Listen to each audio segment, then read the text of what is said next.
Hello everyone, कैसे हैं आप सब। आशा करता हूं कि आप सब लोग स्वस्थ होंगे, कुशल होंगे और अपनी पढ़ाई सही से कर रहे होंगे।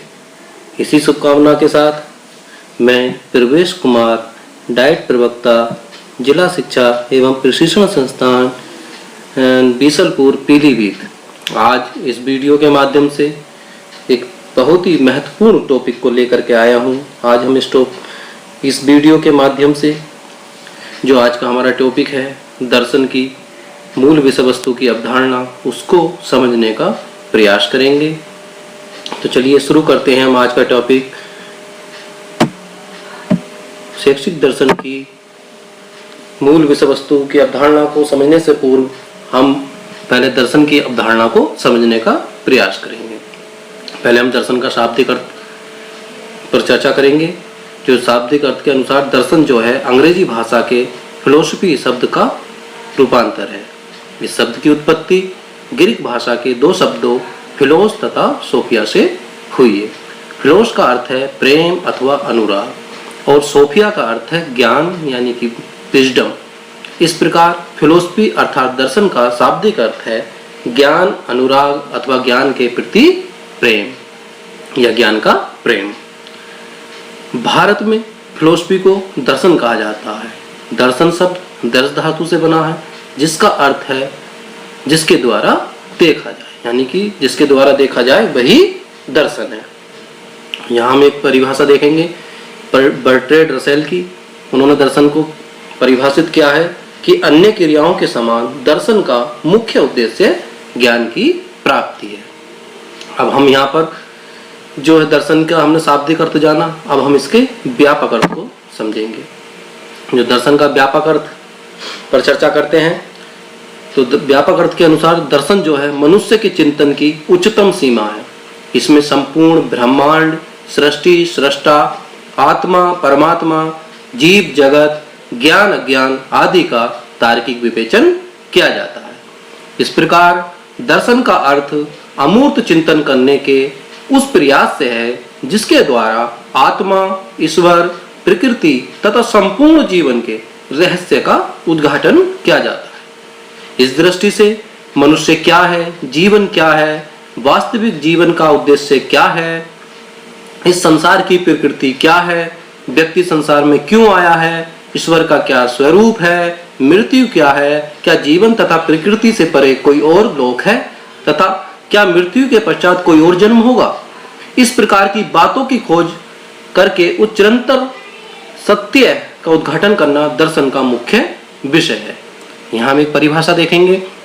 उसको समझने के लिए व्यापक अर्थ में R.W. सेलर्स ने कहा है कि दर्शन उस निरंतर प्रयास को कहते हैं जिसके द्वारा हम अपनी और संसार की प्रकृति के संबंध में क्रमबद्ध ज्ञान द्वारा एक सूक्ष्म दृष्टि प्राप्त करने की चेष्टा करते हैं। यहाँ पर हमने दर्शन का शाब्दिक अर्थ को देखा और व्यापक अर्थ को समझा। अब हम यहाँ थोड़ा सा ये बताना चाहेंगे कि दर्शन जो है भारतीय परिप्रेक्ष्य में और पाश्चात्य दर्शन में थोड़ा सा अंतर है। पाश्चात्य जो दर्शन है उसकी जो उत्पत्ति का जो विषय रहा वो जिज्ञासा, उत्सुकता रही। उसने अपने आसपास के चीजों को जानने समझने के लिए जो जिज्ञासाएं थी, उत्सुकता थी, उसको शांत करने के लिए दर्शन की उत्पत्ति हुई। और भारतीय दर्शन में के अनुसार दर्शन भारत में जो दुख है, दुखों से घिरा हुआ पाया मनुष्य ने अपने आप को, और इस दुखों का कोई ना कोई कारण था। उन कारणों को खोजने के लिए जो प्रयास किए और उस प्रयास के माध्यम से जो उन्होंने मोक्ष प्राप्ति का साधन देखा, वो सब दर्शन है।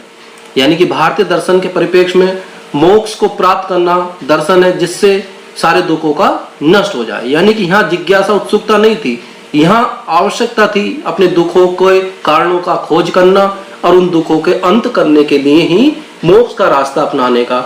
हम यहाँ बताना चाहेंगे कि मोक्ष से तात्पर्य जीवन मरण के चक्र से मुक्त हो जाना है, यानी कि आत्मा का उस परम आत्मा में विलीन हो जाना ही मोक्ष है। जब हमारी आत्मा उस परम आत्मा में विलीन हो जाती है तो हम सारे कष्टों से मुक्त हो जाते हैं। इस परिप्रेक्ष्य में भारतीय दर्शन को हमने देखा। अब हम दर्शन की मूल विषय वस्तु को समझने का प्रयास करेंगे। जो शैक्षिक दर्शन की जो मूल विषय वस्तु है उसको 3 तरह से हम देखते हैं, बांटा गया है। एक है मेटाफिजिक्स यानी कि तत्व मीमांसा, एपिस्टेमोलॉजी यानी कि ज्ञान मीमांसा, और एक्जियोलॉजी मूल्य मीमांसा। ये किसी भी दर्शन की मूल विषय वस्तु होती है, चाहे वो पाश्चात्य दर्शन हो चाहे भारतीय दर्शन हो। इसमें हम तत्व मीमांसा के अंतर्गत देखेंगे कि इसकी क्या विषय वस्तु होती है। ये यथार्थता और सत्यता की खोज करना ही इसकी मूल विषय वस्तु है कि यथार्थ क्या है, वास्तविक रूप में सत्य है क्या। उस सत्य तत्व की खोज को जानना ये तत्व मीमांसा है।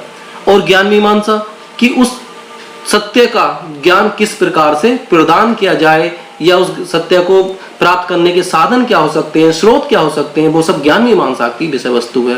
और मूल्य मीमांसा हमारे आचरण से संबंधित होती है, हमारे उचित अनुचित के व्यवहार से सही गलत निर्णय लेने की क्षमता से होता है। अब आगे इसको विस्तृत रूप से हम देखेंगे कि तत्वमीमांसा यह दर्शन को दिशा प्रदान करती है तथा तत्वमीमांसा में यथार्थ ज्ञान क्या है और कैसे प्राप्त किया जाए इस पर बल दिया जाता है।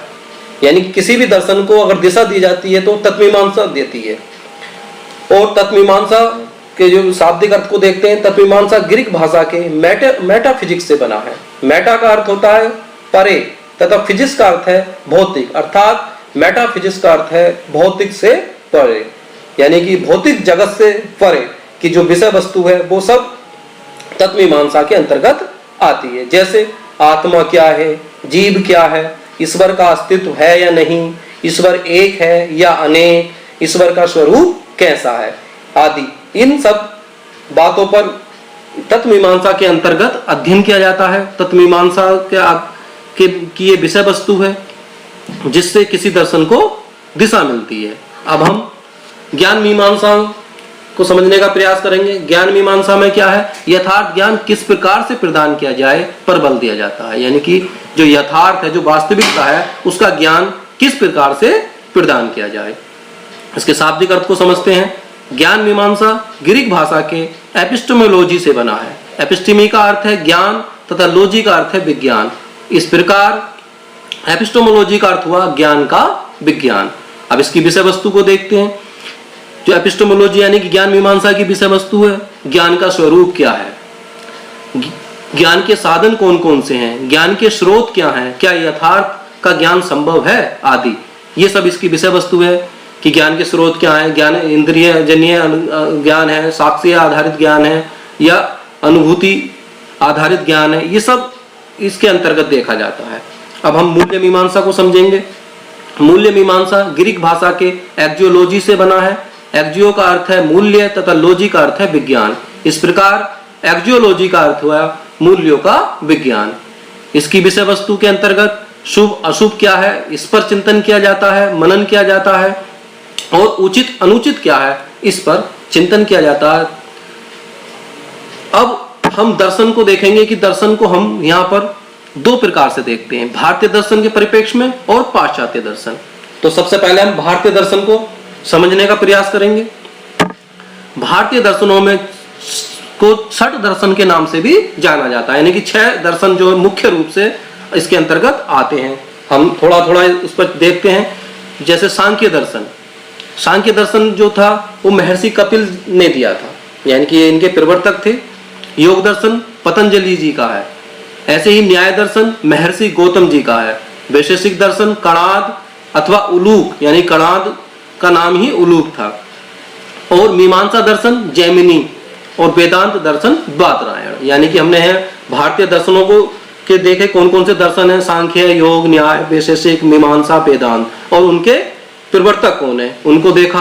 अब हम पाश्चात्य दर्शन को देखेंगे, समझेंगे। पाश्चात्य दर्शन के 3 प्रकार हैं। एक प्राचीन पाश्चात्य दर्शन, मध्यकालीन पाश्चात्य दर्शन और समकालीन पाश्चात्य दर्शन। अब हम इनको इसके अंतर्गत देखेंगे कौन कौन से आते हैं। प्राचीन पाश्चात्य दर्शन के अंतर्गत आदर्शवाद, यथार्थवाद, प्रकृतिवाद और प्रयोजनवाद, ये प्राचीन पाश्चात्य दर्शन है जो आपके डीएलएड के सेमेस्टर के द्वितीय सेमेस्टर के पेपर में इन्हीं दर्शनों का हमें अध्ययन करना है।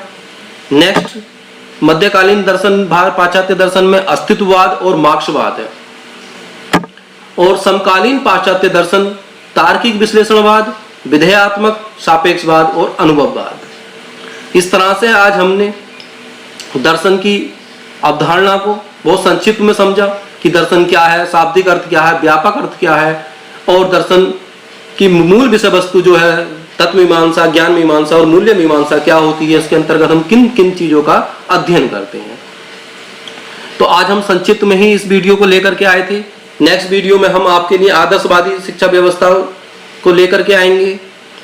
यदि आपको हमारी ये वीडियो पसंद आई तो आप हमारी वीडियो को लाइक कर सकते हैं, कमेंट कर सकते हैं और अपने दोस्तों में शेयर कर सकते हैं। और साथ ही साथ जिन्होंने अभी तक चैनल को सब्सक्राइब नहीं किया है वो चैनल को सब्सक्राइब कर सकते हैं।